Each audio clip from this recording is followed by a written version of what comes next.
Hello, brilliant minds. What happens when extreme greed completely ruins a perfect miracle? Let's find out in today's unforgettable story. Once upon a time, a poor, hardworking farmer owned a very special duck that did something truly miraculous. She laid one single, pure golden egg every single morning. Wow! The farmer sold the golden eggs and quickly became very wealthy, filling his home with gold. But, gasp as his pockets filled, his heart filled with extreme, dark greed. He thought, why wait every single day?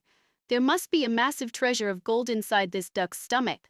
I will take it all at once.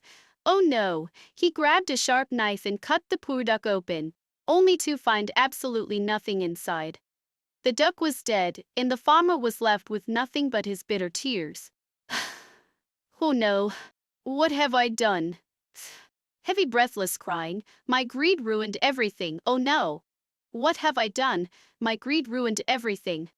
Remember, greed destroys the wealth you already have, so always practice patience.